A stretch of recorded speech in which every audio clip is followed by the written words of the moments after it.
नमस्कार दोस्तों, मैं हूं राहुल सर। लीगल चैनल में आपका स्वागत करता हूं। समस्या कभी बड़ी नहीं होती है। ये जो दिमाग है ना, ये उन समस्याओं को बहुत बड़ा कर देता है। आप जब इस वीडियो को देख रहे हैं तब भी एक समस्या को समस्या मानकर चल रहे हैं, क्योंकि वीडियो तो समाधान के लिए देख रहे हैं, पर दिमाग में चिंता है। उसको साइड में कीजिए, रिलैक्स हो जाइए और समझने की कोशिश कीजिए कि हर सॉल्यूशन बेहतरीन होता है। आप उसे आजमाने की कोशिश करें। एक के बाद एक वीडियो देखने से सॉल्यूशंस नहीं आएंगे, उनको अप्लाई कीजिए। किसी का भी वीडियो देखिए पर अप्लाई कीजिए। आज जो मैं आपको बताने जा रहा हूं वो तलाक कराने का हमेशा ऑप्शन, चाहे किसी की भी ड्राफ्टिंग हो, आप कोई भी हो, इस वक्त मेरा वीडियो देख रहे हैं, आपको मैं बता दूं, आपके केस में आपकी बीवी ने खुलकर दबाकर बहुत सारा मटेरियल ऐसा छोड़ा हुआ है अपनी खुद की पिटीशन ड्राफ्टिंग के अंदर, जो आपके खिलाफ लगाई गई है उसके अंदर आपका तलाक संभव है। बहुत आसानी से, कोई मुश्किल नहीं है।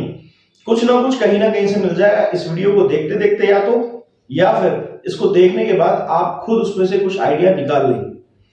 तो दोस्तों, इसीलिए हम कोशिश करते हैं कि आप लोग एजुकेटेड हो जाएं। जब एजुकेटेड होता है आदमी तो वो अपने केसेस को ज्यादा तेजी से चला सकता है। एजुकेटेड क्या होता है? लॉ के हिसाब से। लॉ हर किसी को नहीं आता, एजुकेटेड सब है एक प्राइमरी एजुकेशन के हिसाब से, पर स्पेसिफिक एक स्पेशलाइजेशन जो है वो लॉ का हमारे कोर्सेज कराते हैं। क्रैश कोर्स है जिसके अंदर आप अपनी तैयारी खुद कर सकते हैं, प्री रिकॉर्डेड वर्जन है। अगर आप मुझे और मेरी टीम को आपके साथ जोड़कर अपने केसेस में प्रॉपर गाइडलाइंस के साथ, प्रॉपर एक्सपीरियंस के साथ अपना केस लड़ना चाहते हैं, खुद भी लड़ सकते हैं, तो फिर मेन कोर्स ज्वाइन कीजिए।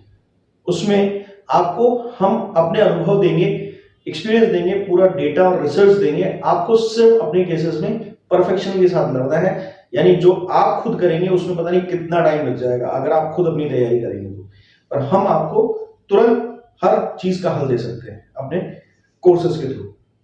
तो अगर ज्वाइन करना चाहते हैं तो व्हाट्सएप नंबर है, इस पर डिटेल ले लीजिए, ज्वाइन कर लीजिएगा। किसी समस्या का समाधान चाहते हैं कानूनी लीगल, तो इसी व्हाट्सएप नंबर पर अपॉइंटमेंट लीजिए, बुक कराइए। उसके बाद मेरा कॉल आएगा, दिए गए टाइम पर समाधान किया जाएगा।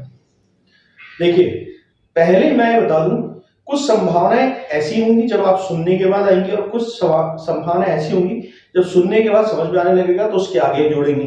तो दोनों का समाधान करने की मैं कोशिश करूंगा, आप भी समझिए। देखिए, पत्नी की ड्राफ्टिंग आपने शायद जब से केस लगाया कई बार पढ़ ली होगी, जो आपके खिलाफ डाली गई है, चाहे वो एफआईआर हो चाहे वो ड्राफ्टिंग हो।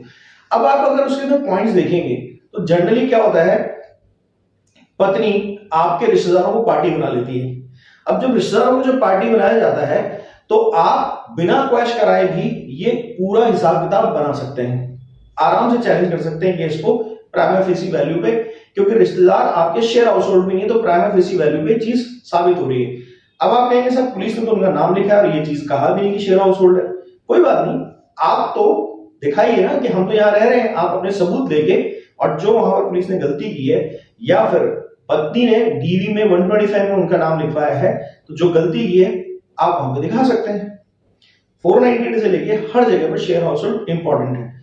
तो अगर मान लीजिए आपको कोई रिश्तेदार है, आपसे 200 किलोमीटर दूर दूसरे शहर में रहता है, तो वहां से ही ये केस लगेगा। यानी कि आपको आपकी बीवी के घर जाके अपने यहाँ पर केस नहीं लगाना, उनके वहां से लगाना है। उससे क्या होगा कि प्राइमा फेसी वैल्यू का केस होगा।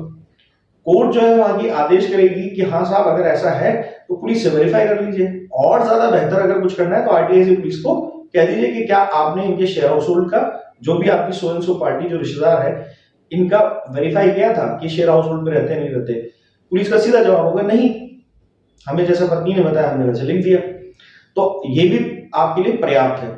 उसके बाद उनको केस बनाने के लिए कहिए, केस लगेगा, पत्नी को वहां लड़ने जाना पड़ेगा, ज्यादा लंबे चलते नहीं है केसेस। इसमें आप डिफेमेशन, साथ में आपकी जो प्रतिष्ठा है उसको नुकसान करने के लिए डैमेज ऑफ रेपुटेशन का केस लग सकता है।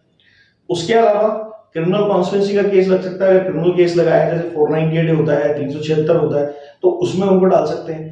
तो इस तरह के 2-3 केसेस अगर लगते हैं और उनमें वो एक्यूज के साथ साथ कन्विक्शन की तरफ चली जाती है, तो उस सूरत में आपके पास 6-7 महीने की लड़ाई के बाद, और आप खुद अपना पर्सनली इन्वॉल्व होकर इन केसेस को सॉल्व कराइए। जैसे उनका रिजल्ट आता है उसके साथ अटैच करके क्रूअल्टी के ग्राउंड पे आसानी से आप अपना केस लड़ सकते हैं। अब ये सवाल ये खड़ा होता है कि अक्सर लोग क्रूरल्टी को लेकर समझ नहीं पा रहे होते।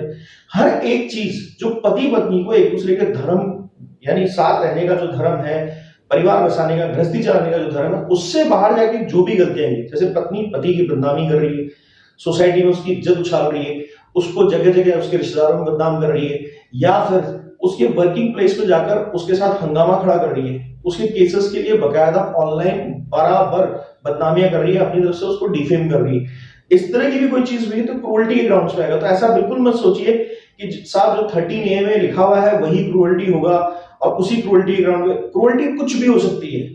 क्रूरल्टी का मतलब है आपका किसी भी तरह का हैरेसमेंट किया गया आपकी बीवी की तरफ से, तो यानी आपके रिश्तेदारों का भी गलत नाम डाला गया, तो वो एक क्रूरल्टी है। और आपको कहीं डिफेम कर रही है, बदनामी कर रही है, तो आपको लगता है कि तो सोशल जस्टिस है। नहीं, ये क्रिमिनल जस्टिस में भी आता है। आप ये मत सोचिए कि सोसाइटी में तो ये बातें होती रहती हैं, ये कोर्ट भी इसको कंसिडर करता है कि कोर्ट ये मानता है कि आप एक दूसरे की रिस्पॉन्सिबिलिटी है, अभी तलाक थोड़ी हुआ है। तो इस तरह के ग्राउंड्स लेकर आसानी से आप अपना केस जो है आराम से तलाक का निकाल सकते हैं। तो ठीक है, केस चल रहे हैं, 498 है, DV 120 है, चल रही, एटलीस्ट डाइवोर्स तो मिल जाएगा।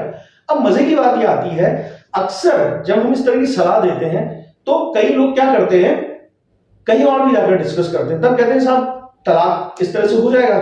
तो वहां पर क्या होता है, सामने वाला आपको यहां नहीं फंसाएगा, ये नहीं कहेगा टेक्निकली गलत है, बोले होने को तो हो जाएगा पर फिर एलिमनी भी देनी पड़ेगी। एलिमनी जो है वो बहुत भारी भरकम होगी। एक बात ध्यान रखना दोस्तों, ऐसे बकवास आदमी से बात करने से पहले मेरी इस बात को 4 बार अपने दिमाग में बजा लेना, ठोक लेना।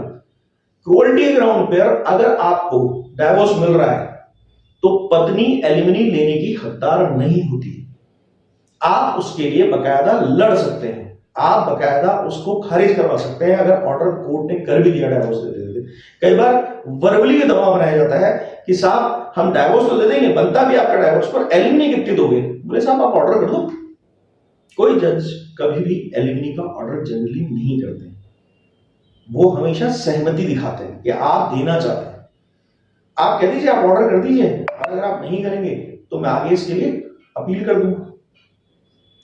दोस्तों, अगर ये वीडियो आपको अच्छा लगा और इसमें से आइडिया आए और भी आपको आइडियाज लेने हैं तो बिल्कुल मुझसे संपर्क कर सकते हैं, क्योंकि आप जिस तरह से अपना केस बताएंगे उस तरह से हम इसमें से क्रूरल्टी निकाल देंगे और उसका तरीका भी बता देंगे कि उसको कैसे डील करना है आपको डाइवोर्स लेने के लिए। डाइवोर्स इतना मुश्किल नहीं है। अब बात आती है उस डाइवोर्स के साथ साथ उसको जल्दी कैसे खत्म कराएं। 21B HMA की एप्लीकेशन लगा के रखिए। उसका मतलब यह है कि 6 महीने के अंदर HMA का कोई भी केस खत्म करना अति आवश्यक है। अगर कोर्ट 6 महीने से ज्यादा का टाइम उस एप्लीकेशन को शुरू में ही आपके ड्राफ्टिंग के साथ आप लगाते हो, तो अगर वो नहीं करता है तो आप तुरंत हाई कोर्ट चले जाइए। आजमाया हुआ बता रहा हूं, खुद करता हूं ये सब चीजें अपने क्लाइंट्स के लिए जो कोर्स होल्डर्स हैं उनके लिए।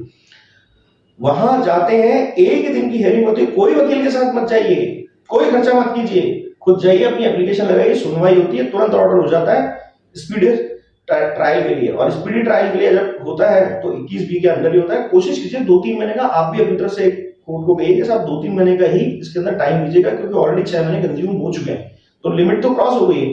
2-3 महीने में मेरा फैसला करा दिया जाए, प्राइमा फेसी वैल्यू पे मैं केस लड़ रहा हूँ। हाईकोर्ट तुरंत एक ही हेयरिंग पर इसके लिए कर देते हैं। इसमें आज तक का रिकॉर्ड हमने चेक किया हुआ है, कभी भी ये अपील करने के लिए या इसके आगे सुप्रीम कोर्ट नहीं गया है। हर हाई कोर्ट ने इस पर एग्री किया है, ऑर्डर कर दिया है, क्योंकि मैंडेटरी कंडीशन है हिंदू मैरिज एक्ट की। तो केस आपका जल्दी खत्म हुआ, तुरंत 6-8 महीने और साल और मान लो आप। और जिस मेंटेनेंस एलिमनी के लिए आपकी बीवी ने दुनिया भर का तूफान उठा रखा है वो और छिन जाएगी, क्योंकि आप क्रूरल्टी के ग्राउंड पे लेके जा रहे हैं तलाक। वीडियो अच्छा लगा लाइक कीजिएगा, शेयर कीजिएगा, सब्सक्राइब कीजिएगा और जाते जाते कमेंट सेक्शन में जरूर बताइए जाइएगा कुछ स्ट्रॉन्ग डिटर्मिनेशन वाला फीलिंग आई। Thank you.